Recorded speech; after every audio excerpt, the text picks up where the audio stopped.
47 years की partnership रही भाइयों के साथ। 98 में हम प्रोडक्शन में आए, कोशिश की कि हम भी ट्रेडिंग कर लें। आज 2023 तक 12-14 नई फैक्ट्रियां आ चुकी हैं। मैंने उसे कहा कि अब तुम बड़ी हो रही हो तो हम एक ब्रांड बनाते हैं कि हर दूसरा बंदा मेकअप पे चला हुआ है।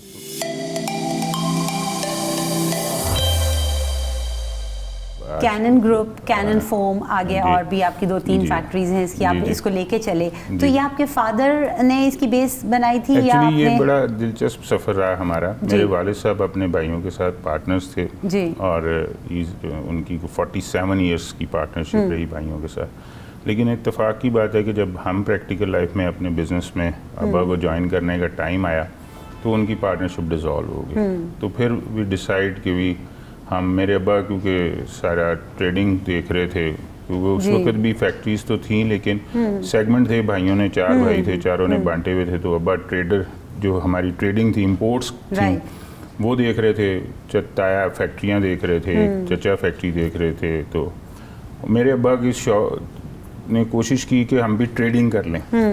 तो लेकिन वो इंस्टिंक्ट एक थी अंदर, तो हमने फिर डिसाइड किया कि नहीं, फैक्ट्री ही लगाते हैं।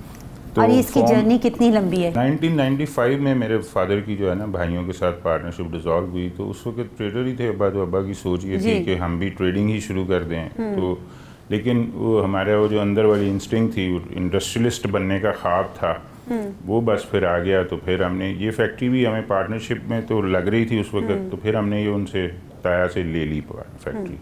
तो बस वो सफ़र शुरू हुआ। उसके बाद 98 में हम प्रोडक्शन में आए। और ये बड़ा मज़े की बात मैं आपको बताता हूँ कि 1978 के बाद पाकिस्तान में कोई फोम फैक्ट्री नहीं आई थी। अच्छा। 20 साल बाद ये फोम फैक्ट्री हमारी मार्केट में आई। और उससे पहले 5 बड़े बिग गन्स थे जो एंजॉय कर रहे थे सारी फॉर्म। पाकिस्तान की फॉर्म की मोनोपोली थी उनके हाथ में।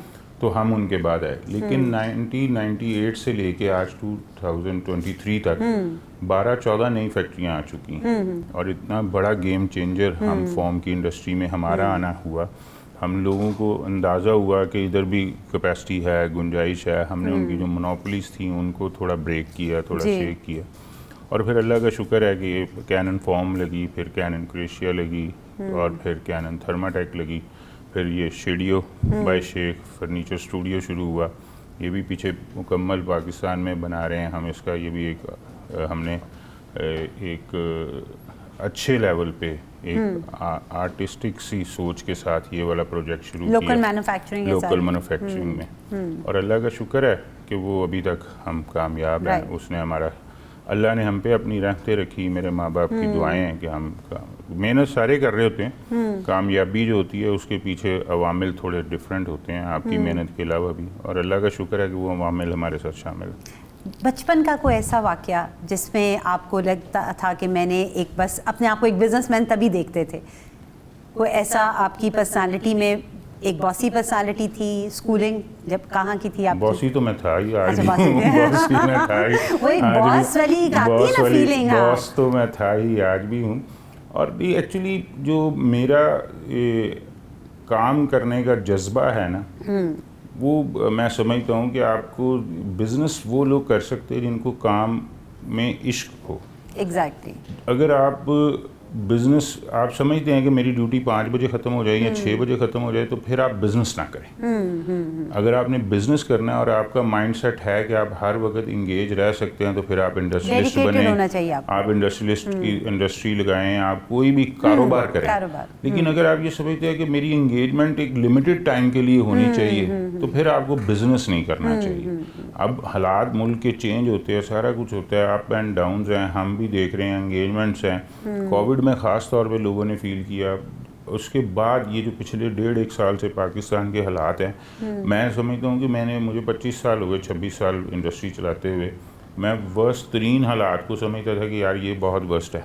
लेकिन उस वक्त एक ये चीज़ होती थी कि अच्छा चलो कोई बात नहीं, गुड डेज आ रहे हैं।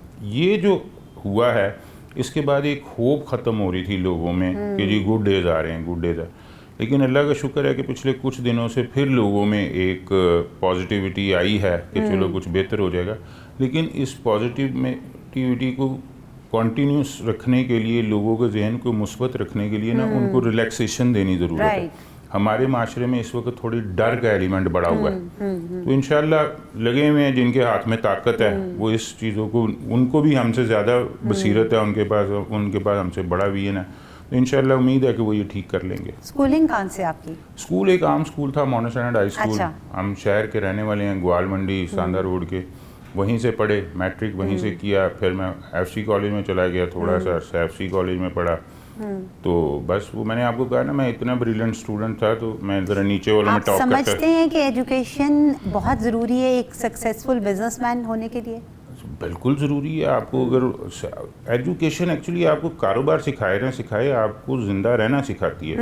कारोबार आप तभी कर सकते हैं अगर आप ज़िंदा रह सकते हैं। राइट। मेरे बच्चे, मैं एक आम स्कूल से पढ़ा, मॉनस एंड हाई स्कूल से, मेरे बच्चों की एजुकेशन जो है, 2 बेटे हैं, दोनों ने माशाल्लाह एचएसएन से ओ लेवल्स किया। अच्छा। उसके बाद इंग्लैंड से उन्होंने ग्रेजुएशंस की हैं।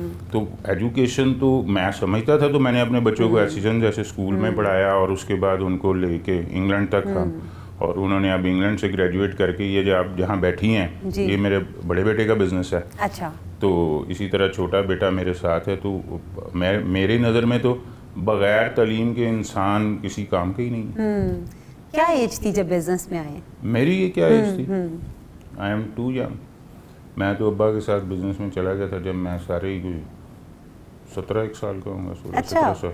तब वो बस यही था कि बस मैंने बिजनेसमैन बनना है। बिजनेसमैन बनना है। मैं तो Aim कॉलेज था। के साथ अपने अब्बा के पास जाया करता था उनकी वरना दुकान लड़कों पर। का तो इस एज में होता है कि हम खेलें, हम कहीं बाहर नहीं, आउटिंग पे जाएं। बस उसका एक ही नुकसान हुआ मुझे, वो मैं जितना जल्दी कारोबार में गया उतनी जल्दी मेरी शादी हो गई। अच्छा। हैप्पीली मैरिड है माशाल्लाह, बच्चे? माशाल्लाह जी, 3 बच्चे हैं, 2 मेरे बेटे हैं, 1 मेरी बेटी है। बेटी मेरी माशाल्लाह 13 साल की है, बेटे मेरे बड़े हैं, दोनों बिजनेस कर रहे हैं अपना अपना। अच्छा।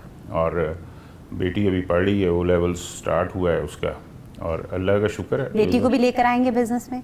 मैं तो आज सुबह, इत्तेफाक की बात है कि मैं आज सुबह उसको कह रहा था, आज वो उसकी थोड़ी तबीयत नहीं ठीक थी, तो वो ऑफिस नहीं, अपने स्कूल नहीं गई थी, तो मैं ब्रेकफास्ट कर रहा था, तो वो मेरे साथ बैठी थी, तो मैंने उसे कहा कि अब तुम बड़ी हो रही हो, तो हम एक ब्रांड बनाते हैं। अच्छा। तुम सोचो कि या हम मेकअप का एक ब्रांड डेवलप करो, या इसका करो, गारमेंट्स का कुछ ऐसे।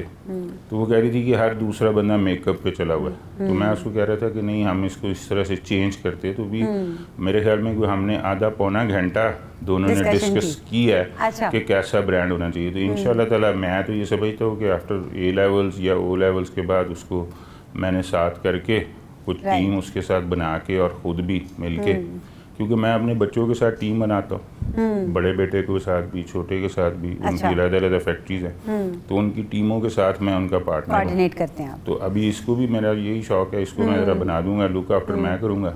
जब ये ग्रेजुएशन कर लेगी तो इसका फुल फ्लैश बिजनेस तैयार कर देंगे। इनको ज़रा लेट मौका मिला, उसको जल्दी दे दें, क्योंकि उसकी शादी भी करनी है ना, शादी होने तक बेटियों को मेरा ख्याल है उतनी ही प्रिविलेज देनी चाहिए जितना है बेटे को। आप दे सकते हैं, वैसे ही ब्रॉटअप करना चाहिए। आजकल अगर आप ये सोचे कि ये बेटी है या ये बेटा है और इसको नहीं, ये उसमें करना नहीं है, हो तो difference नहीं होता। करना। अच्छा, कुछ फादर्स हैं जिनका माइंडसेट चेंज होता है कि नहीं, बेटी है उसको आगे नहीं लेकर आना, बिजनेस में उसको नहीं आने देना, बेटे ही आगे रहे फ्रंट पे। मेरे तो भाई की बेटियां, मैं उनको, वो बड़ी है, मैं तो उसको कहता हूँ करो, आ जाओ मिलके कर लेते हैं। अच्छा। मैं तो तैयार हूँ हर वक्त बच्चों को, मैं उनको कहता हूँ मेरे से पार्टनरशिप कर लो, पैसा मैं लगाऊंगा, काम तुम लोग काम करो। करो।